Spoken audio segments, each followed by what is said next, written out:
Čuješ,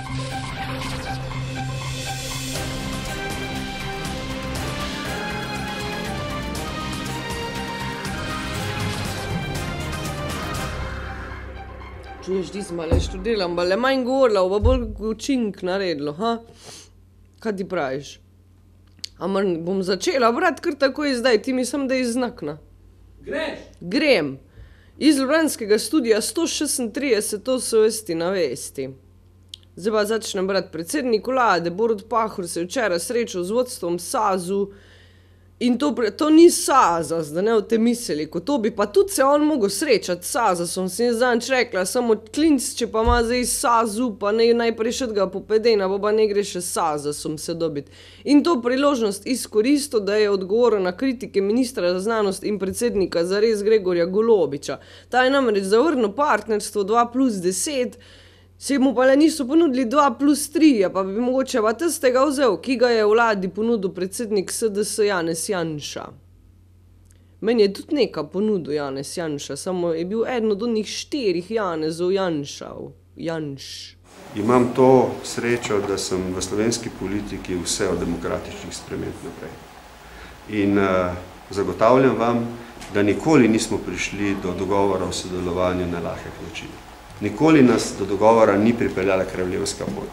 Vedno se je bilo treba potruditi, vedno je bilo potrebno iskati kompromise, vedno pa je morala prevladovati neka temeljna odločitev, da skupaj zmoremo več kot vsak posebej.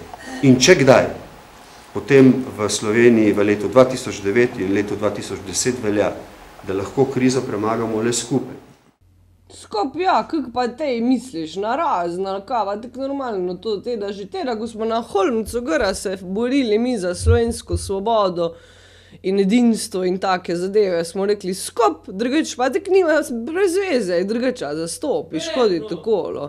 No, samo je pa Pahor še poudaril, da gre izključno za sodelovanje na področju ukrepov reševanja krize.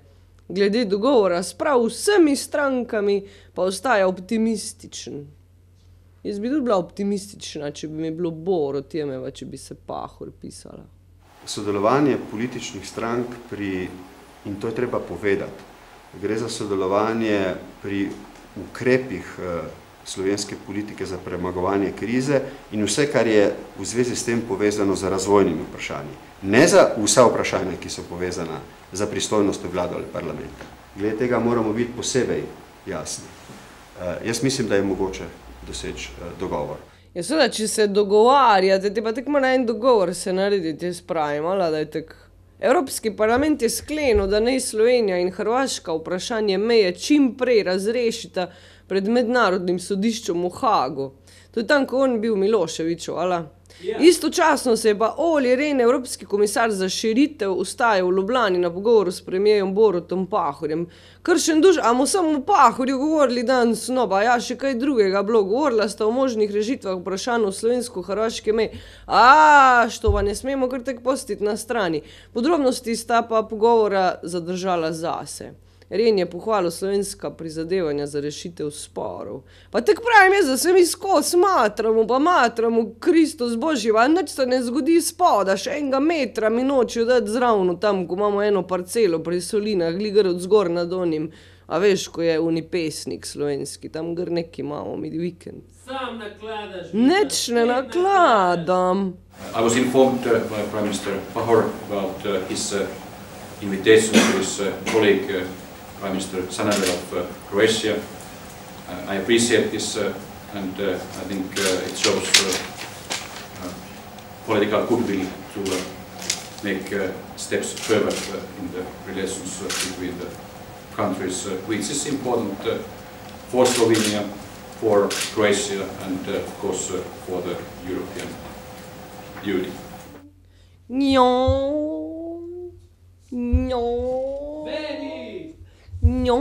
Boljše odnose ima Slovenija trenutno s Srbijo, kak pa da ne, če pa hodimo za novo leto dota v Beograd, gre na oni ladji, smo ponavadi vsi nagužani, pa mečemo noter vodo one petarde. Zunanji minister Samuel Žbogar se je v Ljubljani srečal s srbskim kolegom Vukom Jermićem.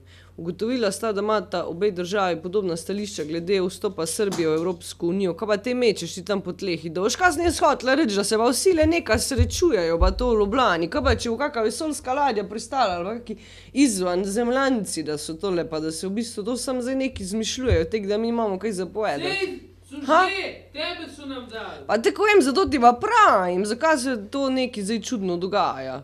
Pričakujemo, da bo še v letošnjem letu Srbija deležna vizne liberalizacije. Upamo, da bodo zato izpolnjeni vsi pogoji na srbski strani. Hkrati tudi upamo, da bo Evropska unija, oziroma pričakujemo in bomo si znotraj Evropske unije prizadevali, da bo do te liberalizacije prišlo. Čuješ ti, a misliš, da še tež Boga rekaj v žlahti z onim Vasiljem, ko je nek športnik, ha? Ne, tajske, oni pa z Izole. A ja, pa niso rib švercali. Srbski zunanji minister je spregovoril o pomenu vstopa Srbije v Evropsko skupnost in o podpori Slovenije pri njihovi vključitvi. To je za nas centralno strateško pitanje, prioritet spoljne politike Srbije za 2009. godinu i mogu da kažem da imat ćemo i u budućnosti podršku Slovenije, imali smo i u 2008. za vreme slovenačkog predsjedavanja Evropskom unijom. O uvedbi odprtokodnih rešitev komentar dneva Luka Juri. Čo, skuza mi, če mi malo tremira glas, ko imam tak spletni celebrity, bom probal.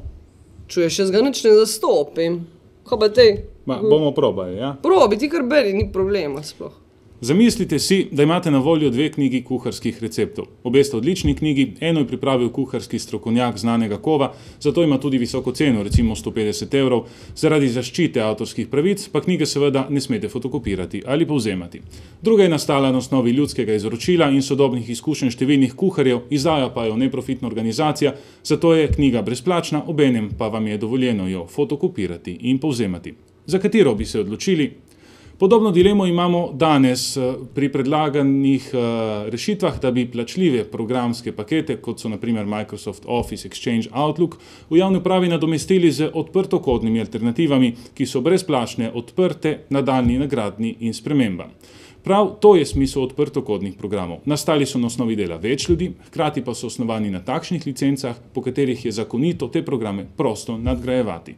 Odprtokodne programske rešitve so danes dosegle takšno zrelost, da lahko brez težav nadomestijo plačljive rešitve. So prav tako varne oziroma celo bolj, saj zaradi njihove odprtokodne narave so preverljive in nadgradljive. So imune veliki večini virusov. Do odprtokodne programe so prišli že v mestnih upravah Dunaja, Minhna in Rima, kanadsko finančno ministrstvo pa je izračunalo, da to za njih pomeni približno 3-kratno zmanjšanje stroškov za informacijske sisteme. Slovenija, Slovenija, Slovenija. Kulturac. V sklopu večerov, ki so namenjeni stand-upu, so včeraj na odru kluba Sup Sup nastopili Gašper Habjanič, Vanči, Žorž in Tin Vodopivec. Kako je me Tin? A veš? Ha? Moj bratranc je ti. Kaj te mene briga to? Povezovalci včera Boštjan Gorenc pižama ali pa pižama, a veš? Kako je me, vede to? Pa je predstavil predlog za nov državni organ, ki bi ga po njegovem mnenju mogla uvesti ministrica za notranje zadeve Katarina Kresal. Ministrica bi lahko uvedla posebno vejo specialne policije, tako modna policija s polnimi represivnimi pooblastili. Te dobijo z belimi štumfi, to 10 € pa 2 kazenski točki. Če si moški, pa imaš oblečeno roza majico, 50 €, teden družbeno koristnega dela. Ampak najhujšo kazen bi pa naredil tako pravno specialni odred, oborožen, ki ima pravico streljati in ubijati. Če te vidijo, da si na cesti obut v krokse. To se pa pred zid in je. Pova, če smo že glih pri vremenu, Marija smrdijo še ti šuhi namak. Sam jaz ti povem nekaj, da za dež pa za tako sraje so pa le taki šuhi najbolj želeno, lukne imajo, fajn se zračijo, nič ne rabiš, če pa že vmes voda noter preteče, pa on spumbaš, pa te hitro ven izklapijo, še to smrdi.